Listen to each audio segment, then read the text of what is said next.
and welcome to our session on Fix Your Hormones with the Right Food. We are glad to have Dr. Vijayageetha Pathangae among us to help us explore this topic. How our hormones affect a lot more than just our mood. It affects our health and a lot more.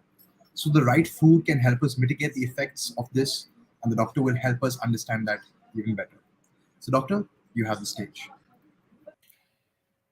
Thank you very much, and welcome everyone in another afternoon with sounds to be a similar topic, but it's a quite an interesting topic. It's all about our day-to-day activity, part of our activity, which is nothing but food.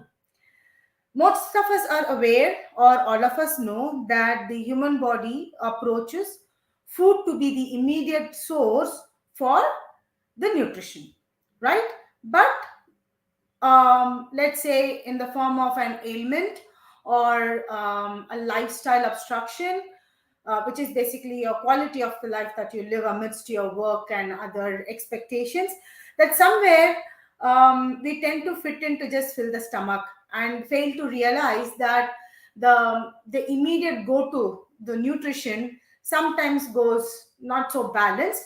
It also hampers or dampens an existing problem with associated with your physical body.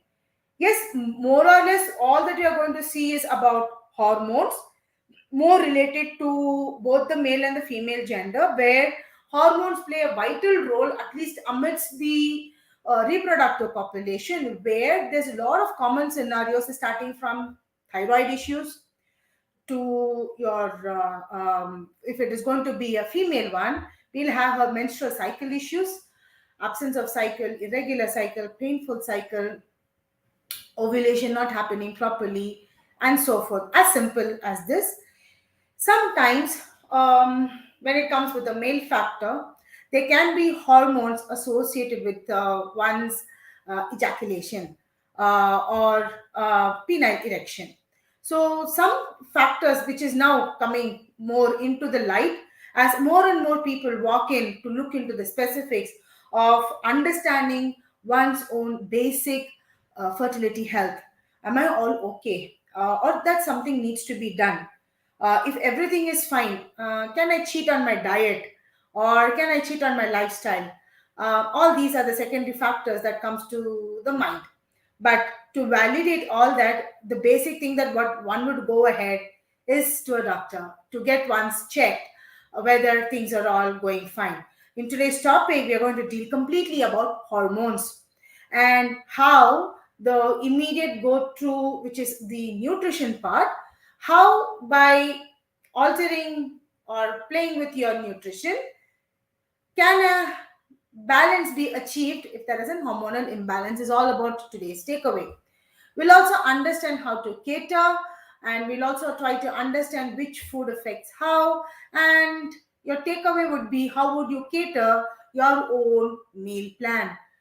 Okay, so getting into the session, hormones. So what are these? Hormones are basically nothing but chemical messengers that coordinate with different functions in your body. There are several glands in our body, there are organs and tissues that make as well as release these hormones. And together we call this as your endocrine system. So these hormones, which are chemicals, coordinate with the different functions in the body, carry these messages through the blood to your organs, skin, muscle, and other tissues. This is like they signal and tell your body what to do, when to do. So hormones become very essential for the life as well as the health. Do you want to know what are your currently identified hormones? Currently, scientists have identified over 50 hormones in a human body. And to a great extent, they are mainly coming out of glands. They are created there and released from, which is our making up your endocrine system. Hormones control mainly the bodily processes. So when we look into what hormones is all about, though we all know that the endocrine system There are eight, and these are the major endocrine system that comes up. There are some bodily aspects that controls. Like what? First, we will talk about metabolism. Where else have you heard this word? So let's say you're putting on weight, and something that was observed is, no ma'am, from childhood I'm a chubby baby, and after my menarche I've put on weight and it just keeps increasing. One factor. And the doctor would say probably you have a metabolism imbalance, and you need to cater on things that would increase your metabolism. Two, there can be thyroid issues. Or three, something that crops up after your menarche is your thyroid in the irregular periods. So through which one or the other, almost we see almost in every female there is some imbalance, or we put it as disorders, to be another. Either it can be a metabolic, or that it can be a hormonal. So these hormones which controls throughout the body, we see first in the metabolism. So among metabolic disorders, people find it very difficult, something called losing their weight. It's nothing but shedding your fat and building up the muscle. Two, there is an internal imbalance which is called hemostasis, which is blood pressure. Three, growth and development. So among the blood pressure, your blood sugar levels, your fluid, your water, your electrolyte balances, as well as your body temperature, all comes to the picture. Once growth and development. Four, the sexual function of a person, which becomes active after the puberty or a menarche, which is seen as a growth spurt, one of the major milestone in the child development. Reproduction, which are when a person is major by age and decides to start up with a family, and that is where the reproduction comes to the picture. There's also sleep and wake up cycle and mood. So with hormones, actually it is very little, but it goes a long way. Why? There are these minor changes that levels and causes significant changes in the body to lead to certain conditions that require a medical treatment. Haven't we noticed that the range values is very tiny, and by zero point 0.1 and by 1.0 or something is like your entire level goes, you are in an ideal range, you are in a low range, and you are exceeding the range, which is a high range. So it all goes in a range because everything is not very fixed. So it is supposed to fall between a range of value, which is considered to be balanced. What do these hormones actually do? Hormones are chemical messengers that affect and manage hundreds of our body functions and the processes. It also involves its own chain reaction. It's not like, let's say, a signal comes from the pituitary gland. Let's say for it's going to be for a female, and there's an onset of periods. It's not going to stop the onset of periods, and it will have its own chain reactions. So there are several processes that are interlinked and chained. So one of the common scenarios that is frustration, which is commonly observed among, let's say, fertility treatment seeking couple, to see that I keep on visiting the doctor. And why? It's because your hormonal actions are not one time go. It's not like, okay, this hormone is imbalanced, we've balanced this and it is done. These are chain reactions, and these contribute to several different hormones and its own reactions. So one needs to be monitored consecutively, and hence a repeated visit. A hormone will only act in a part of your body that it fits in. So if the cells in the target tissue have those receptors, so they receive the message. So from their brain through the pituitary gland, let's say the most common explanation given is it releases a follicle stimulating hormone. So it goes and tries to impact where your ovarian tissue, and then it all goes on in its own level. So the target tissue is there, and there is an organ which is especially shapes it, holds it. So your ovary is your target organ, and if the hormone fits the receptor in the cell wall, then it is all going to work. So that's how a hormone delivers a message and causes the target site to take up the specific action. Now signal came. So once the signal is come, the ovarian's function should begin, right? Something doesn't happen there. So the ovary would try to, produce a follicle, and as the follicle matures, one dominant follicle would form, and then there is an egg that is expected if the follicle size crosses beyond a limit, and so forth. Sorry, I'm picking up from more of a fertility aspect because it's my everyday activity which I see and it is very common. And instantly that flashes to my conscious brain is dysfunction. Similarly, there are many hormones that gets triggered. Simple. Let's take the hunger action. So your brain stimulates a hormone, and then it prepares your bile juice to get secreted into the duodenum, and then you all feel all cranky and franky where the stomach is expecting the food. Sounds nice, right? So this is how, if the hormone fits in, then the hunger pangs shoots up. Very commonly, we would find out that people try to crub or deviate, distract, or since the right time or the food is not available, try to fill in something. Thereby, this signal, sender as well as the receptor, something goes wrong there, and thereby your metabolism gets affected because there's no timely food, the right time, and the right place, everything goes for a toss. And thereby the nutrition is also getting hampered. One small example, and this is how the specific site reaction takes place. The body uses hormones for two types of communications.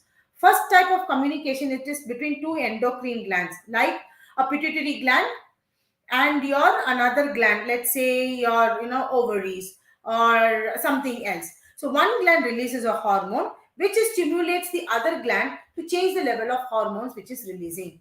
So an example which I said is like a pituitary gland, and let's say thyroid, most common situation, with what we see, why it is not working. So your pituitary gland releases a thyroid stimulating hormone. Now that will trigger your thyroid gland and they release its hormones, and that affects the various aspects or parts of the body. Second type of communication is between an endocrine gland and a targeted organ. For example, your insulin. So when your pancreas releases insulin, it acts on the muscles and liver, and it helps in processing the glucose. So when insulin is released, it is not affecting another organ or another endocrine gland, whereas it just gradually gets into the blood and then starts working based on the functionality which is on the cell. Which body then tissue makes these hormones? So we are curious to know about that, right? Now this is where I was talking about are the various glands where the bodily tissues which produce these hormones.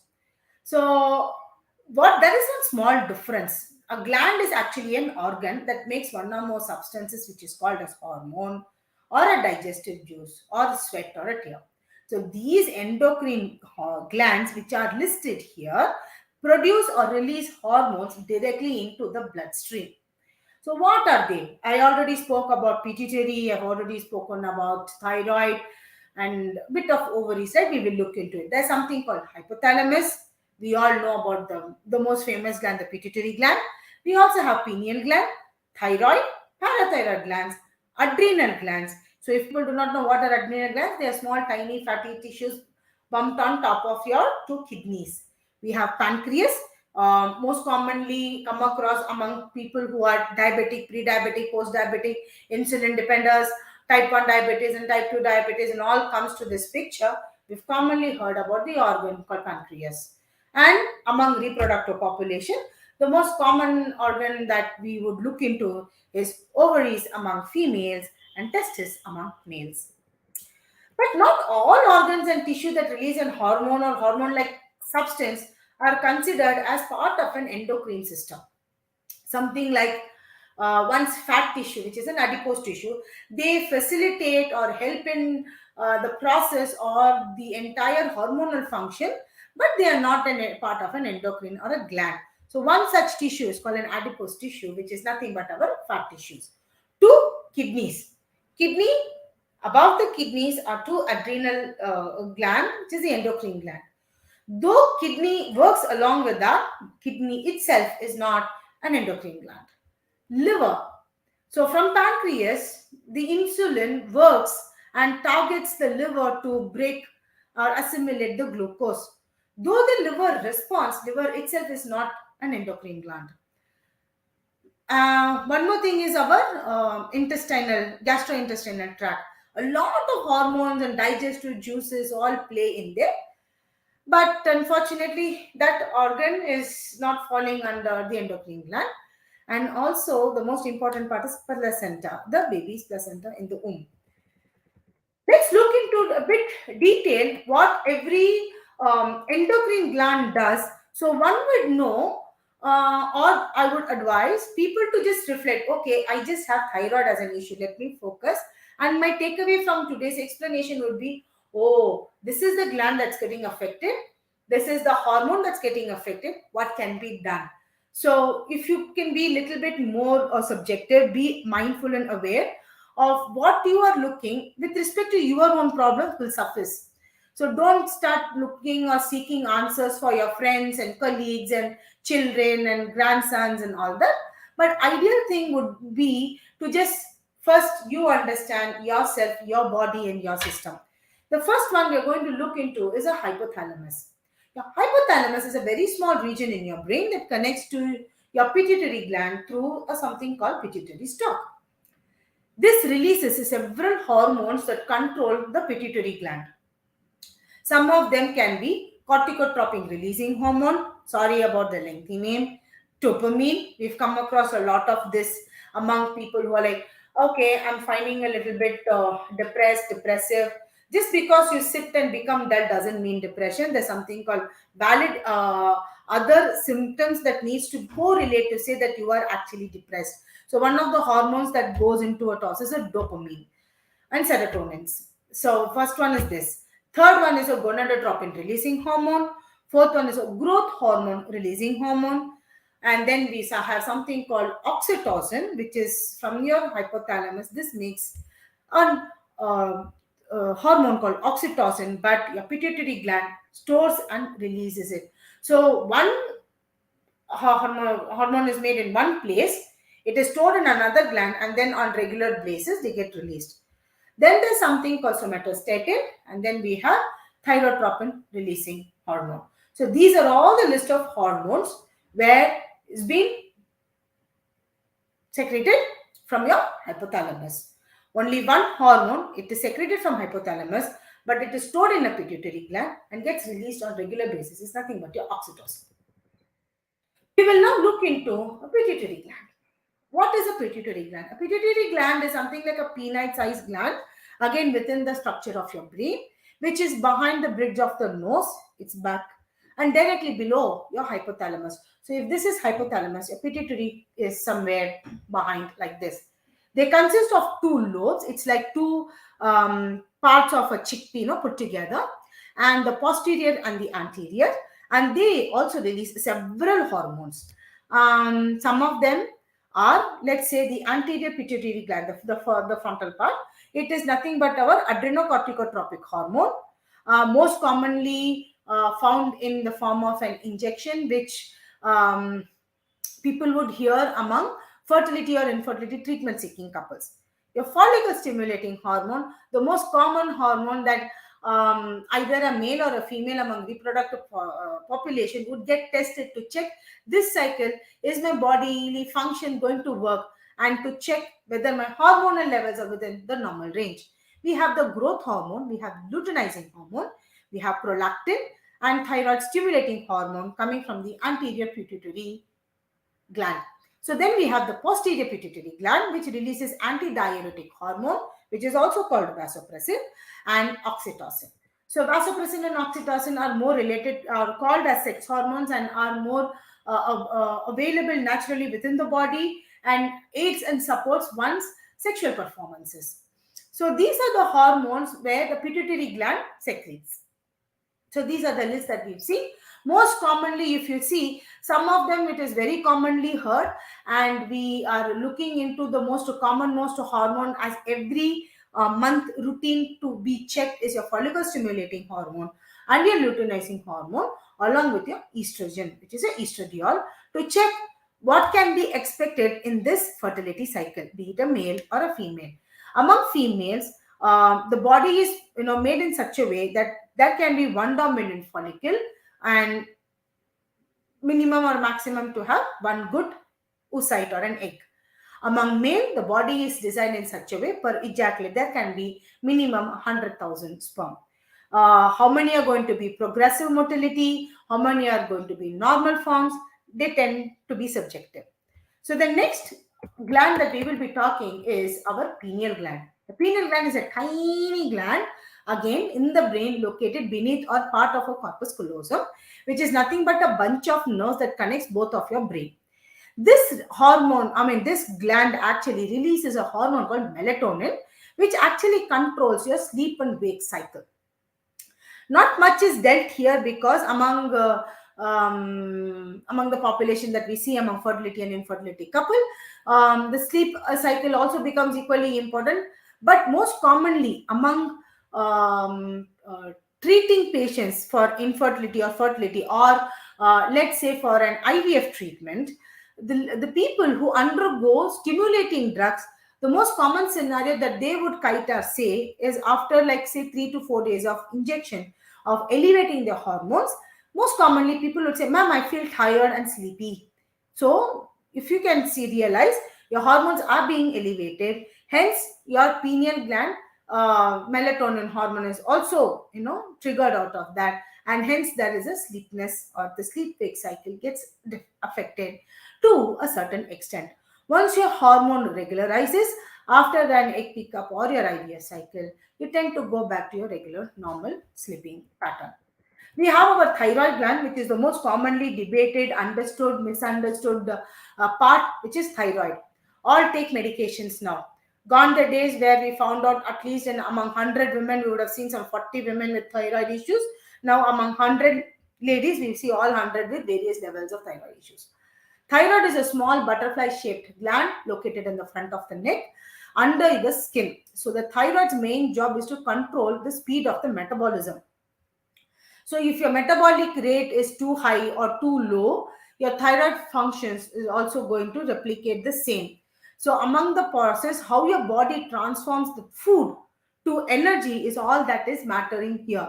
So let's say a person who's obese, who says there's lack of appetite and his metabolism is really slow, is also having thyroid issues. So some of the thyroid releasing hormones from this gland is nothing but thyroxine, which is T4, tridothyronein, which is a T3, and reverse triiodothyronine, which is RT3, and calcitonin. So thyroxine and tridothyronine are often collectively called, which is the thyroid hormone, which we commonly see in our blood test reports, are T3, T4, and TSH. So these go hand in hand to check how much of TSH is required for something to get converted, that is food, commonly said, to energy. That level indicates how sluggish the metabolism, or how much your metabolism is getting affected. Similarly, parathyroid glands, which is again located behind these thyroid glands, which is this butterfly shaped gland in your neck, they are located behind them. So your parathyroid glands, which are located along with your throat, your windpipe, or in your chest, known to be an has a very important work which releases parathyroid hormone, and this is actually responsible for calcium balance in the blood and the bone health. So without some rhyme or reason, a person who's just affected with thyroid, what are the some factors that the person has to put into his awareness? Okay, I need to have an eye on my metabolism. I need to have a check. If it is a female, the menstrual cycle regularities, obesity, and along with that, muscular development, or am I wasting, is there wastage of muscle or tissue, and then the bone health, which is all closely related with thyroid imbalance. So this you need to keep in mind. Your adrenal glands, we did see and say that there are two fat deposits on top of the kidneys, and that is where your suprarenal glands are. They are triangle in shape, small, and they are located on top of your kidneys. What hormones do they produce? We have cortisol, we have aldosterone, We have DHEA and androgens. We have adrenaline, which is epinephrine, and noradrenaline, norepinephrine hormones. So we all know that dealing with stress and activities and base to base in everyday's life, we commonly look into the cortisol hormone, which we play on various phases of life. The pancreas organ deals with, which is at the back of your abdomen, which is behind the belly. It is a part of your digestive system as well as an endocrine system. The endocrine cells, which is called the islet cells, they make up insulin and glucagon. So they closely play a role in your diabetes or breaking down the sugars from the food. Either it is going to be stored or used. They indicate your liver and liver functions accordingly, and this is how it goes on. Among females is what we saw, the ovarian functions, which is like people are assigned at birth like two ovaries, and usually they are located on the sides of the uterus, and has a tube through which the ruptured egg travels, and continuing with the cell's journey, if they turn out to be an embryo, it lodges itself into the uterus, and there the reproduction happens. Hormones involved there are estrogen, progesterone, and testosterone. The most common hormones that any fertility or infertility treatment seeking couple would be constantly monitoring, expecting for a pregnancy. Among males, we see testis, and people also say, I mean, there's the evidence that it is again the testicular tissue is all again assigned during birth. A male has two, and they hang within a pouch outside the body below the penile gland. So the testes are part of the male reproductive system. They produce sperm and the hormone testosterone. Something that we spoke about, associated tissues which also support these endocrine glands and hormones, right? Which we saw nothing but our fat cells or adipose tissue. It is actually all over your body, and it also includes like places like under your skin, over your internal organs, something which we call it as visceral fat, between the muscles, inner bone marrow, and breast tissues among female. So the hormones that the fat tissue makes are leptin. It's also something called adiponectin, and then we have a plasminogen activator or an inhibitor. We have estrogen, and we also have angiotensin. So among let's say obese female or a male, the one of the weight issues that goes not so fruitful despite going to a gym trying to reduce this fat tissue is because the estrogen is also present there. That is also one of the main reasons why an obesity becomes a point of issue among fertility or infertility treatment seeking couples. We will look into the kidneys. Though kidneys are two bean-shaped organs, it filters your blood. They're part of the urinary system, which produces a few hormone, something like erythropoietin, renin, and a prohormone, um, which is like an active form of a vitamin D, but not. So there is a prohormone there. Liver, which is the most essential organ and a gland performing hundreds of functions necessary to sustain life. It is a part of the digestive system. They produce insulin like growth factor and angiotensinogen is the two hormones that liver is involved. Last but not the least, what we saw is our gut, which is our gastrointestinal tract. So this is this long connected tube is starting from your mouth and ends your anal area, which is completely responsible for your digestion. And the lot of gut bacteria is our current study. Your gut microbiome, absorption of nutrition.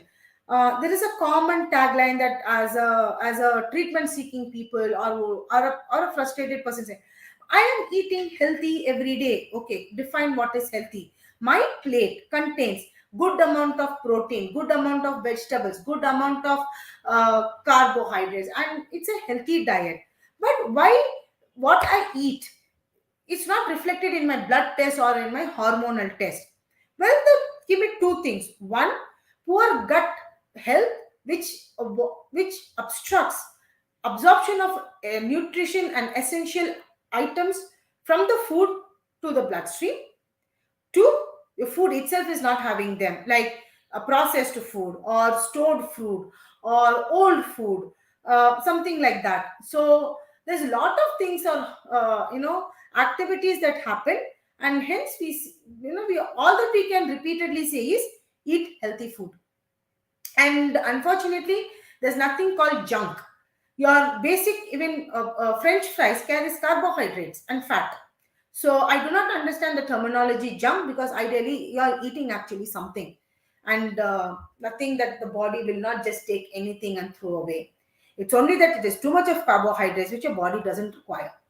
So the hormones related here is a ghrelin, which we all know associated with our hunger glands, somatostatin, glucagon-like peptide. So these are the few hormones that and some supporting tissues which do affect the hormonal patterns and the internal organs that we have come across. Some conditions that we commonly see among the glands, despite the internal organ functions. I do every year a master health checkup, and they all say they're all falling within the normal range. But however, certain things do not work out. What are they? First thing is diabetes. Despite sometimes food regular, workouts regular, exercise regular, they do not tend to work out. So we need to look into detail. There's type 2 diabetes, there's type 1 diabetes, there's something called gestational diabetes. 2, thyroid diseases like a hypothyroidism, which has a very low thyroid levels, or hyperthyroidism, which has very high thyroid levels. Irregular menstruation or periods, which is predominantly caused by polycystic ovarian syndrome, amenorrhea, and anovulation. So among females is what we classically see this. Associated along with them, a long-term impact is female infertility. Among males, we also see low testosterone levels, which is a hypogonadism, and also leading to male infertility. And something common to both the genders is nothing but obesity. So all these are some of the problems or dozen of the medical conditions that comes associated with the hormonal issues. So this is what will come to your picture every time when you relate. I have thrown light on what would be your endocrine gland and why it is not going to work. What is the cycle of putting into medication when you bring it back to a normalcy? The duration of the treatment, is it going to be short term, long term, forever? You need to look into all these factors. Some major causes are also there that is never seen or sometimes underlines for an hormonal imbalances, or something like a tumor or adenomas or damage or injury to your endocrine glands. There can be autoimmune conditions, or it can be as simple as a heredity or a gene mutation. So based on whatever it is, a primary health care needs to be provided to such people, which will help a person to diagnose and help to manage the many hormonal conditions. So make a note of this and see where you can seek the advice. And sorry, they will be repeating, which means cyclical. So you have to visit whenever your doctor says the next visit. So with this, we will try to understand what a food is going to help all about. So before getting into food, let me check if there's any questions that is been asked. If not, I would continue, because it was a pretty lengthy, elaborative understanding on what your endocrine gland and hormones was all about. So before getting into the food, which is our immediate look for the nutrition, are there any questions to be addressed?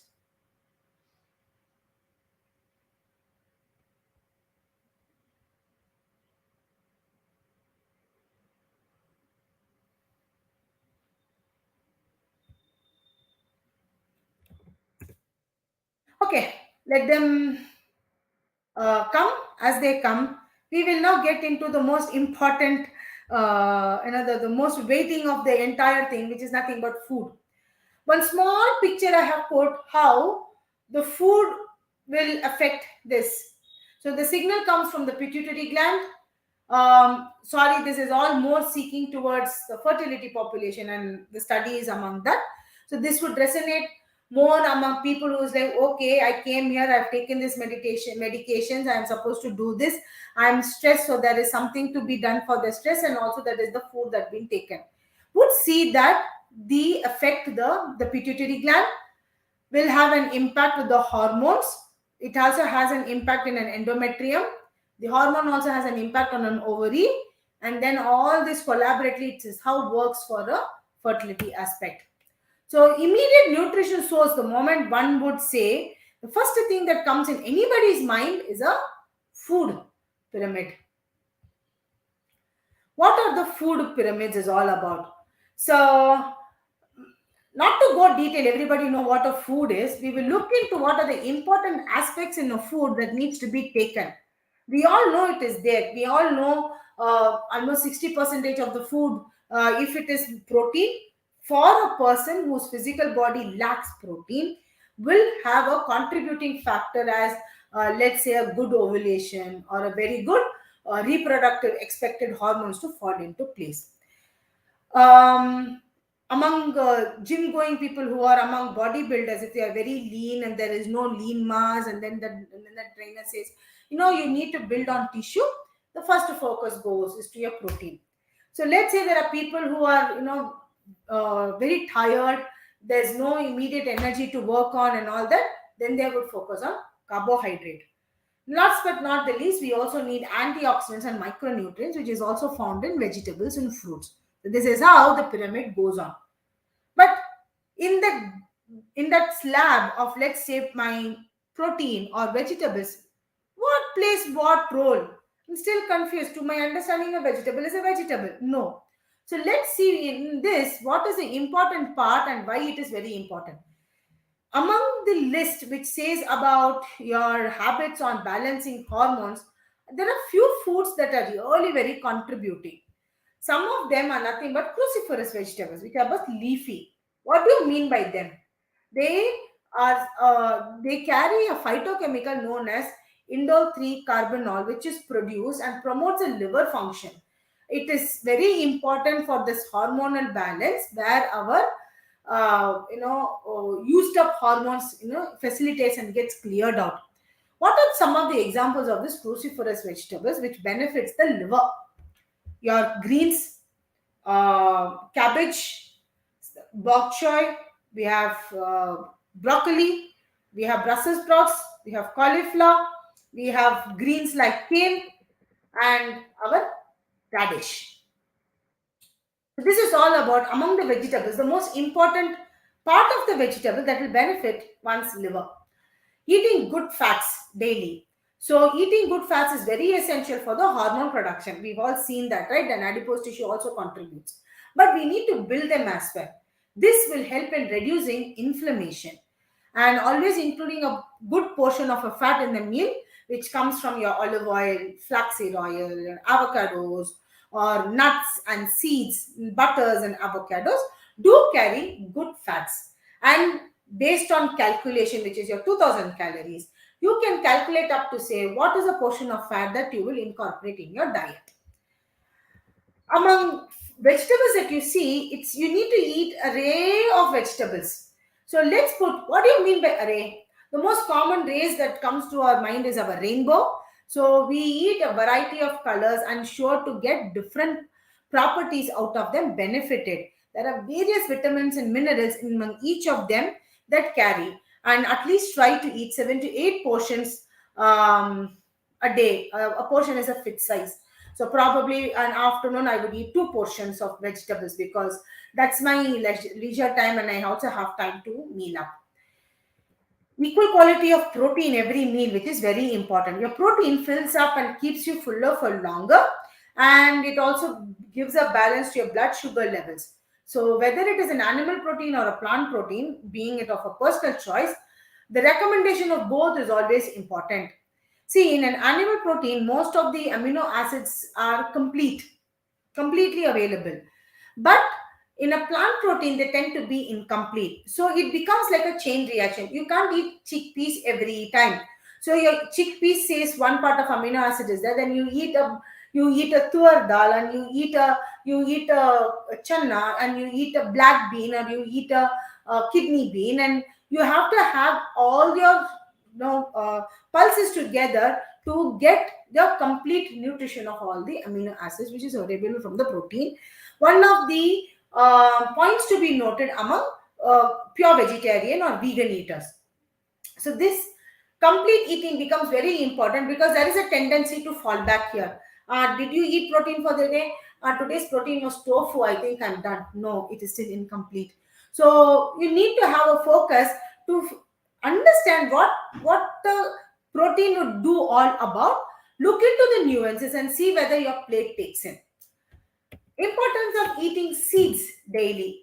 For example, a flaxseed, which is more commonly now available and talked about, is a very rich in a source of phytoestrogen that helps in balancing the estrogen levels among among people who are not able to have good estrogen hormone in your body.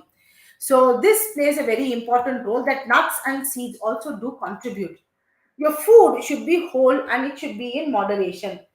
We went out. It's okay. So I like pizza. So I ate my pizza. So pizza carries a base, which is a carbohydrate. It had vegetables. I'm done with the vegetables for the day. It had loads of cheese. It was actually way too much, but I ate. And then, well, I'm done. But that doesn't complete your nutritional calculation for a day, right? Just like how a person has calculated 2000 calories minimum a day, there are nutritional values or calculations that go behind to say, did you complete it for a day? So have a insight about that and try to see that you meet the nutritional values for the day. You can compensate by eating good bowls of fruits. Okay, I do not know how much I would have eaten, but to compensate of all that, I can have a fruit bowl a day, or I can have a fruit juice a day, or today I'm having a handful of mixed nuts a day. Today is dry fruit day. So there's something that is in variety available, trying to notch up all the missing ingredients of one that will be compensated with the other. So you are eating as a whole. Include herbs and spices in your food. So your herbs and spices plays an important role, not only for, let me show you what happens. This is what I was talking about, the hormonal balance. Eating about herbs and spices is what we spoke about. So by eating herbs and spices, it also has its own nutrition that promotes harmoniousness among the hormonal imbalances. Whole grain fibrous carbohydrates, they are complex carbohydrates, so thereby your blood sugar levels do not spike up, and also adds a good amount of healthiness to your meal. The most important aspect, your fiber for your entire digestive process, for that assimilation, comes from whole grain fibrous carbohydrates. So all problems related, like let's say in a premenstrual syndromes, like you spent there's quite some time of disturbances, people who put in to shift into complex carbohydrate diets have found to be less. Magnesium food sources, the most important um, uh, mm, component that is more importantly seen among insulin sensitivity people are magnesium. So body has but also uses very less. Now to regulate your body sugar levels, and also your PCOS and PMSs and all that, magnesium rich food incorporates a lot of benefits among such people. They are found in green leafy vegetables, avocados, legumes like chickpeas, lentils, beans, soya, tofu, nuts, seeds, and also something like quinoa. We all spoke about microbiome, which is your gut bacteria. Look into your eating habits. Today you ate this. How was your gut activity? So you need to ensure that your gut bacteria is also flourishing along with your eating habits. So which prebiotics and probiotics play a very important role. So to maintain that diversity among your gut, we always have a check. Okay, today my stools were pretty loose. I do not know why. So have a mindful to check, okay, I ate this, I think this is what is not setting, and alwating try to have a validation so that it is not like you're eating blindly, but you will also know that these foods is set in and not set in. So we do know that most of our foods are also having antioxidant properties. Foods that carry fats, we all know cheese, uh, we have eggs, we have animal proteins, we have plant proteins, we have also taken cooking oil, which is also a plant derivative. We all know about the basic carbohydrates, which is our very favorite food, that is rice and chapati. Beyond that, now we are looking into complex fibrous carbohydrates, which is nothing but whole wheat and fiber rich quinoas, millets. They are all complex carbohydrates rich with fiber and also adds on to its own benefits. Protein are varieties of protein, which is what we see as the picture says, one or two egg completes our nutritional requirement. But what about for vegetarian, vegan people who do not look into dairy products or other eating parts? See that you look in, that you take up vegetable protein, but see that your missing protein is inculcated also in the diet. Why food and lifestyle becomes very important?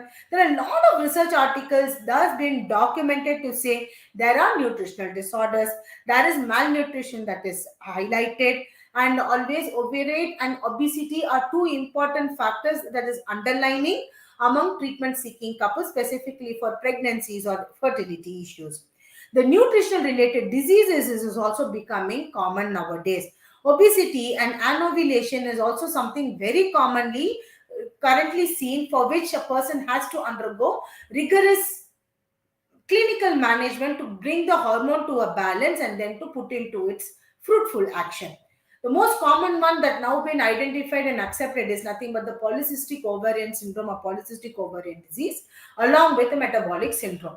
So these are some of the common factors that needs to be seen. Some important aspect that also needs to be looked into, that how food influences a hormone is through, for example, you take in a food, the food contains most prominently proteins and antioxidants. They do have its effect on hormones, which commonly is our sugars and your follicle stimulating hormones or our estrogen, which impacts the ovarian tissue or the testicular tissue, for which either anti-Müllerian hormone or major hormones are being tested to check is there an impact seen or not, right? So this is how we come to an understanding how we can use food to restore these hormonal balances. Apart from this, what else we would also see to restore about the food is some good habits that we see. Um, Jam-packed information, but too many information. What would like to carry as my everyday nugget? Like when I wake up, I should have planned this, right? Very simple. You have a fruit for the day, you have a seed for a day, you have a protein portion for a day, and you have a vegetable for a day.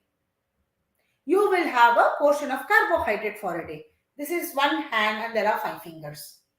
So now you know what you want more will be the more you will associate. So for me, based on what my lifestyle, I need to focus more on proteins. I'm putting more protein in my plate. Less importance goes to carbohydrates because I'm sitting and working and there's just no bodily movement. I need my fruits and vegetables, so I take a good equal amount of fruit or vegetable, which goes has both antioxidants and mineral properties and vitamins. That is my immediate resource. So this is how you would try to balance your plate. And last but not the least, my nuts and seeds. Something that I need to munch my in between, guilt free, and at the same time contributes to the health. So this is how one would like to see there's something called as a hormone diet. What do you mean by a hormone diet? We all know we get the females would undergo a blood test by a day two of a period to check her for FSH, LH, and E2, right? Now, based on the value, you will also have an additional things. Okay, my obesity or overweight is a reason. My hormonal levels are low, or my AMH is low, so this can be a reason.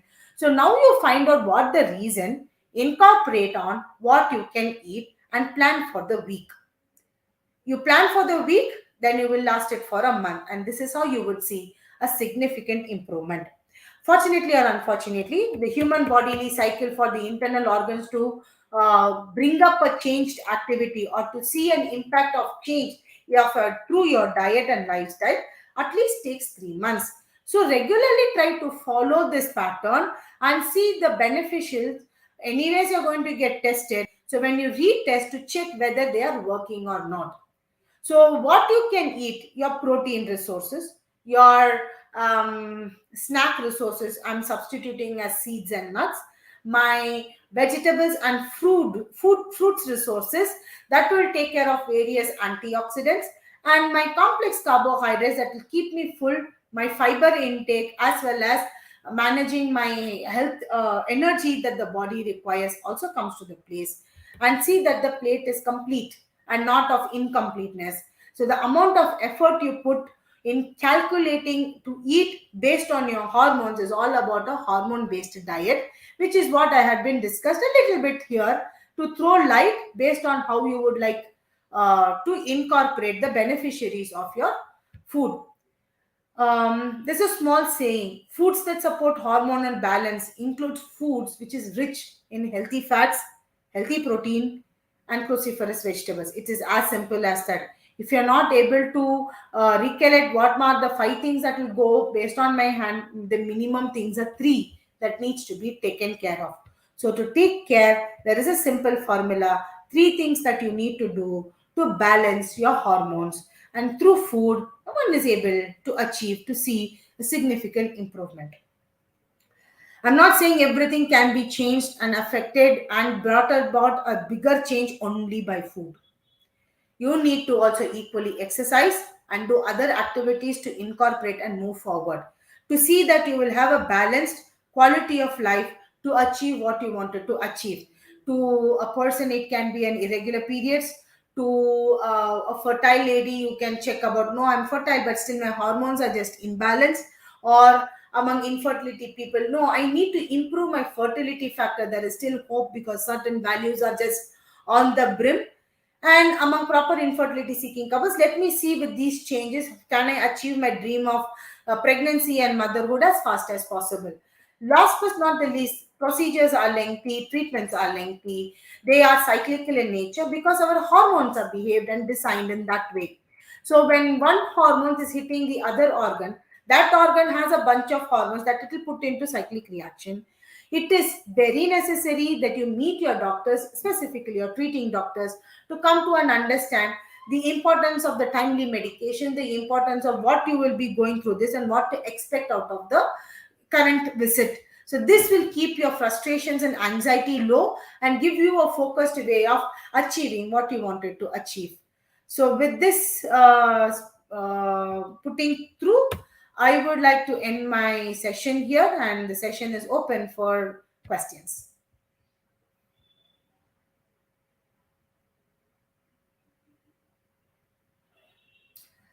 Okay, then thank you very much. If you wish to connect with me, you can always call on the dialed number which is on the display to have a brief understanding, or you would like to know more about yourself. You are always free to walk into Apollo CM Fertility, where we have our array of consultants with us and who has an expertise in their own field.